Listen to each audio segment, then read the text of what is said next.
TruExperience Nation. I'm Rich McCamey here to help you learn how to experience the most out of life through personal development.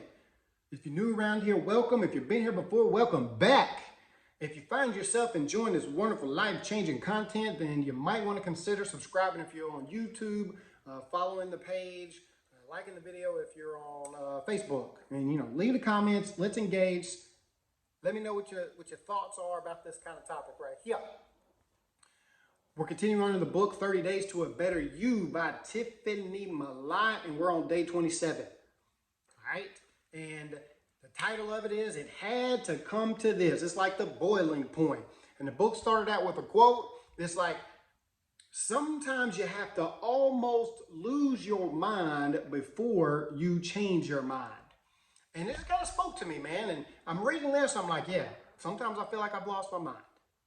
You sit back and you get to a point and you look around one time in life, you're just stubborn about something. You just got, you're adamant about this is the path, this is the way, this is what I want, I'm right, I'm not listening to nobody else or whatever. And you wake up one day and you just realize, I don't know how I got here. I don't know what happened, where it went wrong, what's going on. Let's just say health. All right? We're about health. I got a private weight loss group, and so it's kind of constantly on the mind. And what if you're just kind of like, man, I like bear claws, man. They good. They ain't hurting me. I'm still fit. And you get in the habit of eating bear claws, and you're just kind of stubborn on the fact that you're going to continue eating them. And then one day you just wake up and you're slow and you're lazy and your gut's hanging over your pants and pants ain't fitting right. There's problems here, and you just realize, you look in the mirror and you think, what happened? Where did it go wrong? And you got to ask yourself, man, like at that point, you want to change your mind. People were trying to tell you before, hey, bro, you might want to switch it up. And you're like, no, I'm good, homie, I got this. Well, you got to lose your mind sometimes to change your mind. Sometimes you got to get to that boiling point. And I just had to come to this point before you finally hit the realization that things got to change. She said something in here I really, really liked. She says, I know two things. One, it didn't happen overnight. The situation you're in, your raggedy relationships, the job that you hate, I don't know what your thing is you got going on, but it didn't happen overnight. And number two, you don't have to stay there. And I love that because it's very empowering on two reasons. One, you need to understand it didn't get there overnight. You're not going to get out overnight. It's just not going to be a magical flip of the switch and things are perfect again. It's going to be like, I got here gradually. That means I can get out gradually. But the point being, you can get out. You don't have to stay there. Knowing you don't have to stay there, meaning it's a choice. If you revel in that and you stay there and you continue doing the same thing, you'll keep getting the same thing. But if you're not happy with them circumstances, you're not happy with that body, that dad body, that mom body, that like, dang, man, I don't feel good. You don't have to stay there. You got to get put on out there. She follows this up later on this chapter and says, God may have let you get to that point just so he can get your attention. So you'll pay attention. And now that he's got it, listen. Understand, bro, don't take what you got going on. Don't take your resistance and your hard times and all that personally. Be excited about it. Embrace the challenge because it's building you up so that you can fly higher. And this is stuff that if you're in this space of personal growth and wanting to change, if you've been around, you understand this concept, and sometimes it's good to always come back and remember that. It gives us hope when things get tough because it puts us at a point where like pain's going to push you. It's time to change. It's time to do something different. I can't roll like this no more. And we get that, right? When we talk about weight training or resistance or band, like you get that it breaks down muscles, it helps build them up. Like without that resistance and that breakdown, they can't get bigger and stronger. I was talking to my long guy the other day about leg weights, running around. And it's harder when you got ankle weights on and leg weights. Like you're weighed down, like you get that resistance. But man, when that's finally lifted, you're bigger, faster, stronger. Okay? But you only get that with the resistance because you're training yourself. They actually did a study. This is cool. Listen, they took bees to space, okay?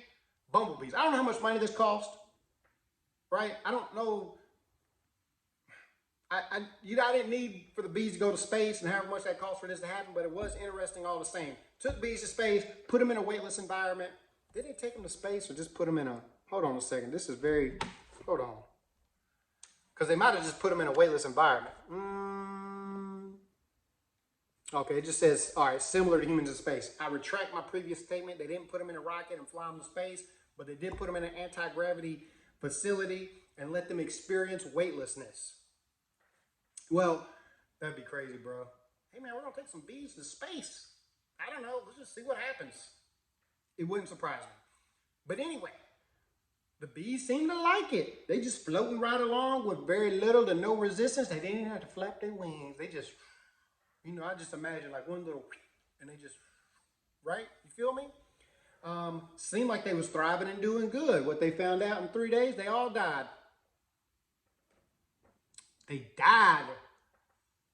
And the quote that they had is this whole experiment was summed up with this: they enjoyed the ride, but they didn't survive. And that's true. They couldn't survive because they had no resistance. There was nothing to work for. They didn't have to do anything. I don't know if they lost their will to live. I'm not exactly sure why they didn't survive. But the point is, they needed the resistance, man. Resistance builds persistence. And we understand this concept. When you have these hard times and you have these challenges, you need to embrace them from a different perspective. It also will help you. That's part of the growing process. It helps you get through it better. When you go through and knows like, yo, this is meant for a reason. I got to push through this. I've got to remain strong. And, you're looking for guidance. It forces you to change your ways. And maybe that forces you to be a better person. And you think, why me? Why did I have to go through with this? Maybe you don't realize that hardship you're going through is saving you from something you won't survive later. Like, does that make sense? Now, let's spitball here. Let's say you're an athlete and you suffer an injury that keeps you from playing the sport. Let's go crazy. Like, I have a shoulder injury that I got when I was younger. That I can't really play basketball the way I used to play basketball. I can't do it without surgery. And even then, it's not guaranteed. So that hurt, man. That was a blow to me. Like, I love that sport. I love to be able to play, and to not be able to play to my fullest, capabilities or whatever hurts. And it's like, why I got to go through this? But what if that injury pulled me away from the sport? Because if I'd have continued playing and going down that path, maybe I break my backbone and maybe I'm in a wheelchair right now. Maybe I wouldn't have been strong enough to survive it. Maybe my brother took a hard fall, hit his neck. We didn't know what was going to happen. Maybe like something crazy happens and it kills me. Maybe the universe, maybe the Lord knew if I'd stayed on that, I'd have been in a situation where a shooting happened. Like, you don't understand. And it's not for me to understand. It's just for me to deal with what comes my way. And so don't take these hardships personally. Take them as it's a time for you to grow, develop, get strong, fight the resistance, and keep on pushing forward and make something great happen, man. In this book with this, it says, look, you weren't meant to go through life with no resistance. Resistance leads to persistence. Once you know what you've gone through the coals. Well, the next time you face a situation that's difficult or challenging, and this is like, oh, this ain't nothing, bro. I've been through hot coals before. That ain't even warm to me. That ain't nothing. It's amazing what you can accomplish. You work a really hard job and you're working 16 hours a day and you're crushing it out, blah, blah, blah. And then you get another job and now you got to work 10 hours. Well, to the people who's used to working 6, now they complain about working 10. They can barely make it. But you like, yo, are we on vacation? I got full energy. I'm crushing this 10 hours because I'm used to working 16. Like, that's the point we're trying to get to. Go through it. It's only for a time period. If you choose for it to be a time period, you can get yourself out of the situation. So anyway, that's what we got for today. I hope you enjoyed this. I want to let everybody know we got a private weight loss group. It's all about weight loss tips and mindset around weight loss. We encourage people. We got folks losing weight like crazy right now, especially the first of the year. They locked in and ready to rock. If that's something you down with and you want to be a part of, then let me know. Shoot me a message. We'll get you over there in that group. and go from there. But guys, thank y'all so much. And until next time, I'm out.